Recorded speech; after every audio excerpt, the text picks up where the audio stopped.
ഇന്ന് നമ്മളിവിടെ ഉണ്ടാക്കാൻ പോകുന്നത് നെയ്യപ്പവും ബീഫ് കറിയുമാണ്.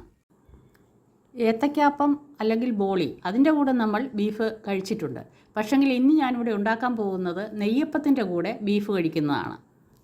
നെയ്യപ്പം എന്ന് പറഞ്ഞാൽ നമ്മൾ ഉണ്ടാക്കുന്നത് ഗോതമ്പ് പൊടി കൊണ്ടാണ് ഇന്നത്തെ ഈ നെയ്യപ്പം ഉണ്ടാക്കുന്നത്. തന്നെയുമല്ല 10 മിനിറ്റിൽ നമുക്ക് ഈ നെയ്യപ്പം ഉണ്ടാക്കിയെടുക്കുകയും ചെയ്യാം. രുചിക്കോ ഒന്നിനും ഒരു കോംപ്രമൈസും ഇല്ലാത്ത രീതിയിൽ നല്ല നെയ്യപ്പമാണിത്. അത് ബീഫ് കറിയുടെ കൂടെ കഴിക്കുന്നത് അതിലും ടേസ്റ്റിയായ കാര്യമാണ്. ആദ്യം നമുക്ക് ഗോതമ്പ് പൊടി കൊണ്ടുള്ള ഈ നെയ്യപ്പം ഉണ്ടാക്കാം. ആദ്യമായി ചൂടായി കിടക്കുന്ന പാനിലേക്ക് 2 സ്പൂൺ നെയ്യ് ഒഴിക്കുകയാണ്. ഇത് നമുക്ക് ഈ തേങ്ങാക്കൊത്തും എള്ളും വറുത്തെടുക്കാൻ വേണ്ടിയാണ്. അത് നമ്മൾ ഈ മാവിലേക്ക് തന്നെ ഒഴിക്കുകയും ചെയ്യും. നെയ്യ് ഉൾപ്പെടെയാണ് തേങ്ങാക്കൊത്തും എള്ളും ഒഴിക്കുന്നത്. ചൂടായ നെയ്യിലേക്ക് നമ്മൾ തേങ്ങാക്കൊത്ത് ഇടുകയാണ്.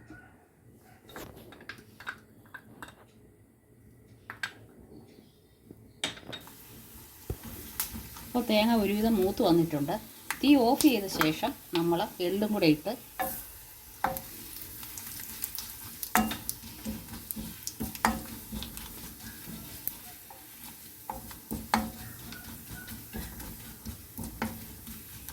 ആയിട്ടുണ്ട്. ഇത് അല്പം തണുക്കാൻ വേണ്ടി വെച്ചിരിക്കുകയാണ്. ആ സമയത്തിന് നമുക്ക് മാവ് കുഴച്ചെടുക്കാം.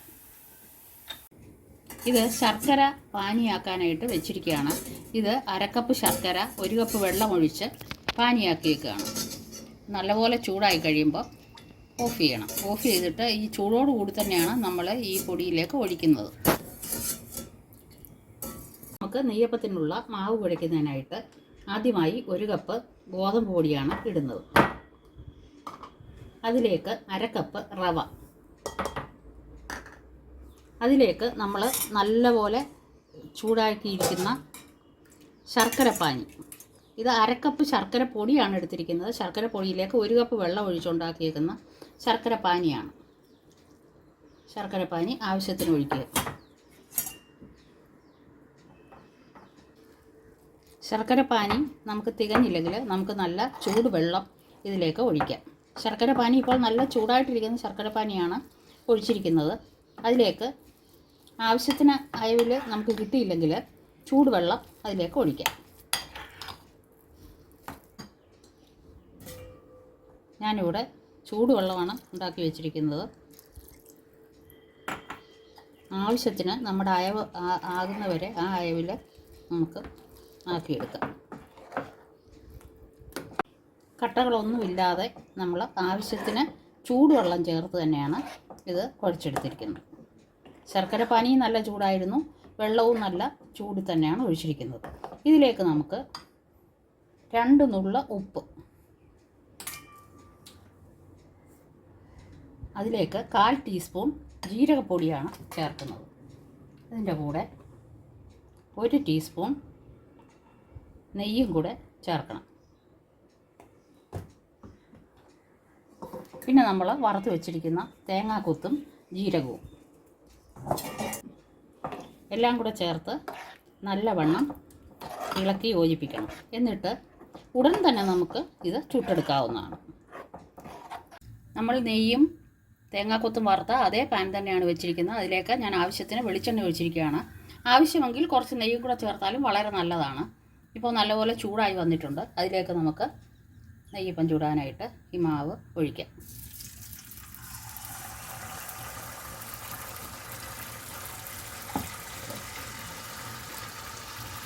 നമ്മൾ ഇത് വേകുന്നത് വരെ എണ്ണ ഇങ്ങനെ അതിൻ്റെ മുകളിലേക്ക് ഒന്ന് ഒഴിച്ചു കൊടുത്താൽ വളരെ നന്നായിരിക്കും.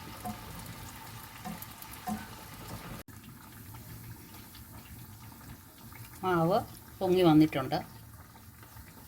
തിരിച്ചും മറിച്ചും 1-2 പ്രാവശ്യം ഇട്ട് കൊടുത്ത് നമുക്ക് കോരിയെടുക്കാം.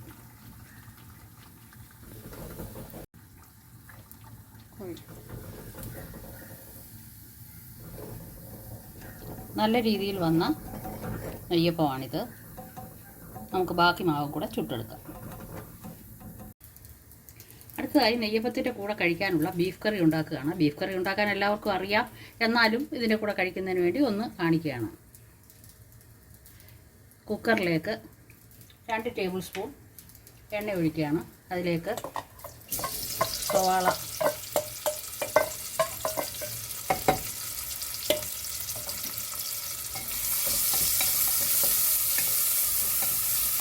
സവാള ഇട്ട് ഒന്ന് വഴണ്ടി കഴിയുമ്പോൾ നമ്മൾ ഇഞ്ചിയും വെളുത്തുള്ളിയും പേസ്റ്റാണ് ഓരോ ടേബിൾ സ്പൂൺ വെച്ച് ഇടുകയാണ്. സവാള ഒരു 2 ഇടത്തരം സവാളയാണ് ഇട്ടിരിക്കുന്നത്. സവാള ഇപ്പം നല്ലപോലെ വഴണ്ടി വന്നിരിക്കുകയാണ്. അതിലേക്ക് നമ്മൾ 1 ടേബിൾ സ്പൂൺ മുളക് പൊടി, 2 ടേബിൾ സ്പൂൺ മല്ലിപ്പൊടി, 1/2 ടീസ്പൂൺ ഗരം മസാലപ്പൊടി, 1/2 ടീസ്പൂൺ കുരുമുളക് പൊടി, 1/4 ടീസ്പൂൺ പെരിഞ്ജീരകപ്പൊടി ഇത്രയും ഇതിലേക്ക് ചേർക്കുക.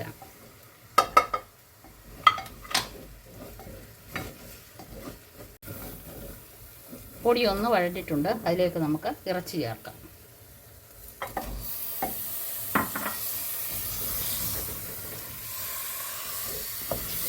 നല്ലപോലെ ഇളക്കി ചേർത്ത ശേഷം ഉപ്പും കറിവേപ്പിലയും ചേർത്ത് നമുക്ക് അടച്ചു വെച്ച് വേവിക്കാം.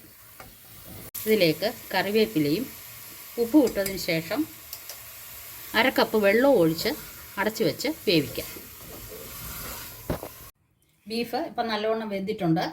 സാധാ കുക്കറിൽ ഒരു 6 വിസിൽ വരുന്നവരെയാണ് ഇത് വേവിക്കേണ്ടത്. നമുക്കിത് തുറന്ന് നോക്കാം.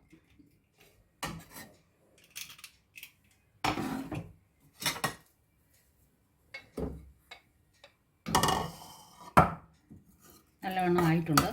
നമുക്കിതിലേക്ക് പകരം നമ്മൾ നെയ്യപ്പവും ബീഫ് കറിയും ഇവിടെ ഉണ്ടാക്കിയിരിക്കുകയാണ്. വളരെ എളുപ്പത്തിൽ 10 മിനിറ്റ് കൊണ്ട് ഉണ്ടാക്കാവുന്ന ഈ നെയ്യപ്പവും ഈ ബീഫ് കറിയും നിങ്ങൾ ഉണ്ടാക്കി നോക്കി ഇഷ്ടപ്പെടുകയാണെങ്കിൽ ലൈക്ക് ചെയ്യൂ, ഷെയർ ചെയ്യൂ, സബ്സ്ക്രൈബ് ചെയ്യൂ.